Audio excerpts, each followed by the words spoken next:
જેને સ્વીકાર કર્યા હોય એને એ રીતે ઉપાસના કરો. જેમ વૈષ્ણવ થયા અને તમારે પ્રભુને પ્રાપ્ત કરવા છે, તો આ પ્રભુ તમને કઈ રીતે મળે, તમારે કઈ રીતે એમને મેળવવા છે?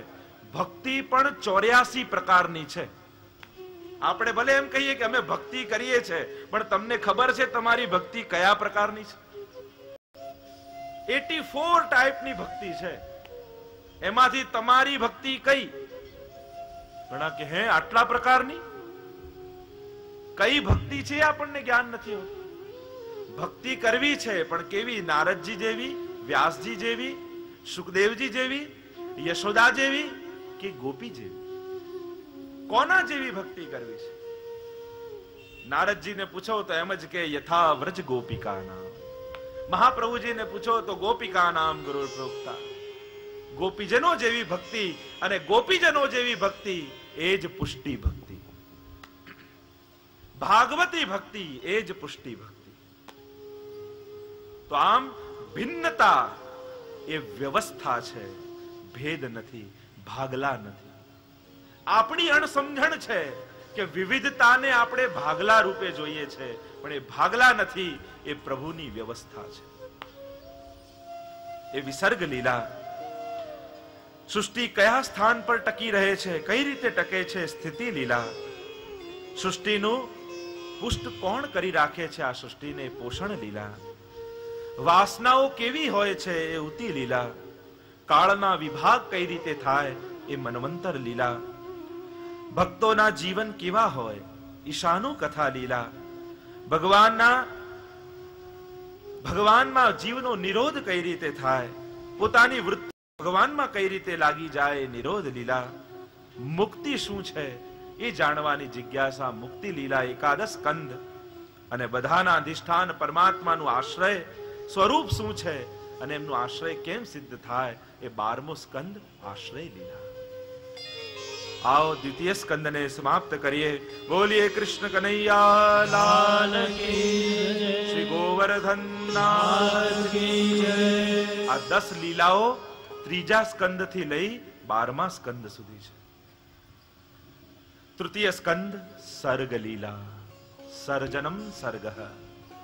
ભગવાન 2 પ્રકારની સૃષ્ટિ પ્રગટ કરે છે, બંધ સૃષ્ટિ અને મુક્ત સૃષ્ટિ. દૈવી સર્ગ અને આસુરી સર્ગ. મહાપ્રભુજી બતાવ્યું 2 પ્રકારના સર્ગ છે. એક દૈવી સર્ગ છે અને એક આસુરી સર્ગ છે. દ્વૌ ભૂત સર્ગૌ લોકેસ્મિન. ગીતામાં પણ કહ્યું 2 પ્રકારની સૃષ્ટિ પ્રગટ થાય છે.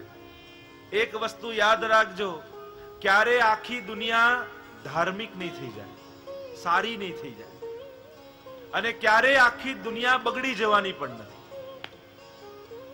ક્યારે બધા જ સારા નથી થઈ જવાના અને ક્યારે બધા બગડી પણ નથી જવાના. કારણ કે 2 પ્રકારની સૃષ્ટિ ભગવાને પ્રગટ કરી છે, એક દૈવી અને બીજી આસુરી. સારા પણ પ્રભુએ પ્રગટ કર્યા અને ખરાબ પણ છે. કારણ કે ખરાબ છે તો સારાની ઓળખાણ છે, રાત છે તો ચંદ્રમાને વખાણે છે, કાળી સ્લેટ હોય તો સફેદ અક્ષર વંચાય. તો સજ્જનની ઓળખાણ આપવા માટે પણ દુર્જનના પ્રમાણ આપવા પડે છે. ભગવાન કૃપાળુ છે એમ સમજાવવા માટે પાપીની કથા કહેવી પડે છે કે આ પાપીનો ઉદ્ધાર ભગવાન કરે છે, એટલે ભગવાન કૃપાળુ છે. તો સજ્જનનો પરિચય પણ દુર્જનનો આધાર રાખવો પડે છે. 2 પ્રકારની સૃષ્ટિ પ્રભુએ પ્રગટ કરી. 33 અધ્યાય સર્ગ લીલાના છે. જ્યારે વિદુરજીએ સાંભળ્યું કે ભગવાન દ્વારિકાધીશ હસ્તિનાપુર પધારવાના છે, પ્રસન્ન થઈ ગયા. કારણ કે હવે દુર્યોધનને રાજ્ય આપવું નથી અને પાંડવોને કહ્યું છે કે હવે યુદ્ધ જ એક ઉપાય છે. ભગવાન ઈચ્છે છે કે મહાભારતનું યુદ્ધ ન થાય અને પાંડવોને કહે છે કે હું દૂત બનીને જઈશ અને યુદ્ધ ન થાય એના ઉપાય કરીશ. અને ભગવાન દૂત બની દુર્યોધનને સમજાવવા માટે આવી રહ્યા છે હસ્તિનાપુર. સમસ્ત નગરવાસીઓને સમાચાર મળ્યા છે કે દ્વારિકાધીશ પધારવાના છે. સમસ્ત નગરવાસીઓ ફૂલના હાર ને છૂટા હાથમાં ફૂલ લઈ પ્રભુનું અભિવાદન કરવા માટે નગરની બહાર આવી ગયા છે. મંગલ વાદ્યો વાગી રહ્યા છે. પ્રભુ રથ પર સવાર થઈ નગરમાં પ્રવેશ કરે છે. બધા ફૂલોની વર્ષા કરી દ્વારકાધીશને વધામણા કરે છે. કોઈ ફૂલના હાર પ્રભુને પહેરાવે છે. વિદુરજીને સમાચાર મળ્યા. સુલભાજીને કહ્યું, સાંભળો છો, દ્વારકાધીશ નગરમાં પધારે છે. સુલભાજીએ કહ્યું કે મારે એમના દર્શન કરવા જવું છે. વિદુરજી મહેલમાં નથી રહેતા, યમુનાજીના તટ ઉપર કુટિયા બાંધીને રહે છે. કે બહુ સમજાવ્યા દુર્યોધનને પણ માન્યો નહીં. અપમાન કરીને વિદુરજીને કાઢી મૂક્યા અને નદીના તટ ઉપર પ્રભુનું ભજન બંને મળીને કરે છે. જ્યાં પ્રભુના પધારવાના સમાચાર સાંભળ્યા બંને આવ્યા છે નગરની બહાર. એક વૃક્ષના ટેકે ઉભા છે. પ્રભુ બધાની સામે સ્મિત કરતા જાય, બધાના વધામણા લેતા જાય. સુલભાજીએ કહ્યું કે પ્રભુ બધાની સામે જોઈને હસે છે. મારા મનમાં મનોરથ થયો કે પ્રભુ મારી સામે જોઈને સ્મિત કરે તો, આપણી સામે જુએ તો.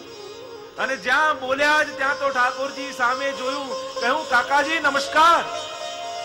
અને વિદુરજી પ્રસન્ન થઈ ગયા. અરે સુલભા, આજે તું જે માંગીશ પ્રભુ પૂરું કરશે. અને તુરત સુલભાજીએ કહ્યું, બીજો મનોરથ મનમાં થયો છે. શું? કહ્યું કે મારા મનમાં મનોરથ થયો પ્રભુ આપણા ઘરે પધારે ને ભોજન આરોગ્ય. અરે તું ગાંડી થઈ ગઈ છું? પ્રભુ તો દુર્યોધનના મહેમાન છે, એમના માટે 56 ભોગ સિદ્ધ થયા છે, આપણા ઘરે કઈ પધારતા હશે? અને પ્રભુનો રથ તો આગળ નીકળી ગયો. વિદુરજી ને સુલભાજી એમના ઘરે આવ્યા અને અહીંયા દુર્યોધનને પ્રભુ સમજાવવા લાગ્યા. દુર્યોધન માની જા, 5 ગાંવ આપી દે, હું પાંડવોને સમજાવી દઈશ, યુદ્ધ ટળી જશે. દુર્યોધન કહે છે કે સોયની નોક ઉપર જેટલી જગ્યા હોય એટલી પણ ભૂમિ હવે યુદ્ધ વગર હું નહીં આપું. અને પ્રભુએ કહ્યું તો હવે થઈ જવા દે યુદ્ધ. દુર્યોધનને બહુ સમજાવ્યો, માન્યો નહીં. અને પ્રભુ ત્યાંથી જવા લાગ્યા. દુર્યોધને કહ્યું, અરે ભોજન તો આરોગીને જાઓ, આપના માટે 56 ભોગ સિદ્ધ કર્યા છે. પ્રભુ કહેવા લાગ્યા, બે સ્થિતિ હોય તો ભોજન થાય. ક્યાં? મારે ઘેર ભોજન ન હોય અને કાં મને કોઈ જમાડનાર ન હોય. બંનેમાંથી કોઈ એવી સ્થિતિ નથી. અને ગમે ત્યાં ગમે ત્યારે ને ગમે તે ખાવાથી બુદ્ધિ બગડે છે. ગમે ત્યાં ગમે ત્યારે ને ગમે તે ખાશો તો બુદ્ધિ બગડશે. ક્યાં ભોજન કરાય? ભક્તોએ તો કહ્યું, મન મિલે ઇષ્ટ મિલે, મિલે ભજન રસ રીત, તાહી કે સંગ કીજીએ ખાન પાન ઓર પ્રીત. ગમે ત્યાં ન ખવાય. 4 દોષ ભોજનમાં કયા છે અને 4 દોષને કારણે બુદ્ધિ બગડે છે. ઘણા વૈષ્ણવનો એ નિયમ હોય કે જે પણ લઈશું એ ઠાકોરજીને ધરીને લઈશું. મારા પ્રભુ આરોગ્ય એ જ હું લઈશ. પણ સમાજ એની નિંદા કરે છે. આપણે એમ કે આ ભાઈ તમે બહુ મોટા ભગત થઈ ગયા છો, અમે કઈ સાવ ગયેલા છીએ, અમારા ઘેર ખાતા નથી. ના ના, નિંદા ન કરો.